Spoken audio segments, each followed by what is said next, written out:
An Atl'ka7tsem story. Respect, celebration, interconnection.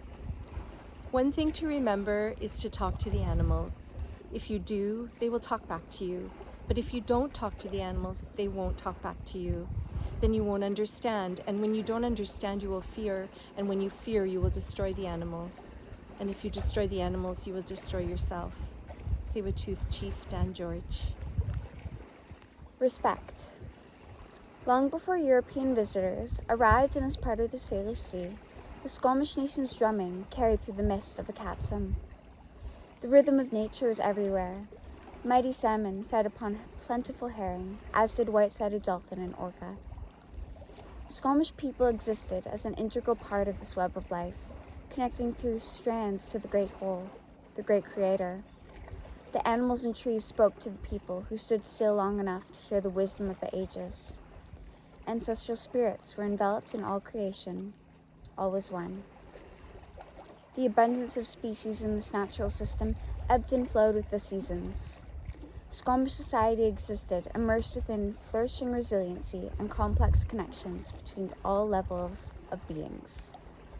There is respect for the land and the water, and an understanding that people belong to the earth, rather than a mechanistic view of the earth belonging to people. Celebration. Change occurred over time as non-Indigenous populations grew and industrial activities emerged in Atl'ka7tsem. Anthropocentric worldviews began to simmer and seep throughout the Squamish nation's ancestral unceded territory. The waters no longer bubbled with mighty forage fish. In the early 1970s, with strands of the web severed, white-sided dolphin vanished from Atl'ka7tsem.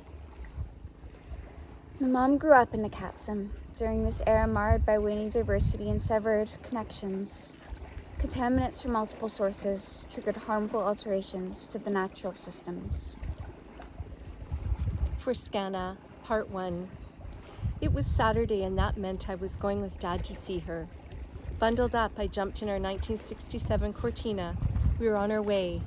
Dad drove east, away from Atl'ka7tsem, along Marine Drive, over the bridge, through the park, past the hollow tree, and into the parking lot near the Otter's Pool.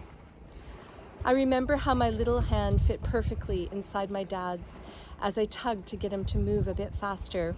I remember entering the aquarium, and I remember the awe when I first saw her.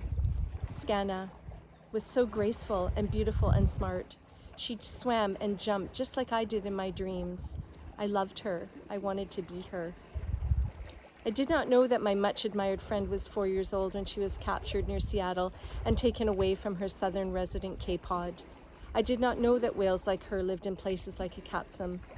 Summertime swims in Atl'ka7tsem and in backyard pools, not much smaller than Scanna's pool, were times to emulate her breaches, curled leaps, and fin splashes. Acrobatic feats, I was told, she performed for free in the wild. I traveled a familiar path to visit Scanna for many years, until she died from a mycotic infection in 1980. She was 17, and so was I. She was my window into the greatness of the natural world and the magnificence of the sea, as throughout my childhood and youth, I never saw a wild orca in Atl'ka7tsem. I missed out on experiencing deep connections to this place, as strands of the web were missing. Atl'ka7tsem was in desperate need of respect, celebration, and interconnection. The resurgence of herring due to the great stewardship work, the return of dolphins, and cultural activities such as Squamish people collecting herring roe on cedar boughs are all reasons to celebrate. A rhythm has returned. Interconnection. All beings are but strands woven together and present within nature's complex systems. Nurturing these intimate relationships is essential to the resiliency of the whole. Squamish people's attachment to the spirit realm and physical world has transcended time. This profound understanding and respect for natural systems continues to deepen today as sustainable seas help cleanse some wounds of the past. With a great sea change in Atl'ka7tsem, exquisite linkages are re-establishing. Remarkable resiliency of nature is evident. Let's respect and celebrate our connections within Howe Sound. Let's listen to the rhythm and the stories. Let's not forget the mistakes of the past, nor shut the door on them. let's stand still and remember. For Scanna, Part 2. Today my daughter and I took a stroll to the seaside where we gently turned over barnacle-cloaked rocks, revealing the life below. I realized that her childhood attachment to this place was more intricate than mine, more complete. Atl'ka7tsem had changed. We stared out onto the vibrant waters where yesterday we saw a pod of orca with a matriarch leading the way. Just like Scanna may have done, I thought.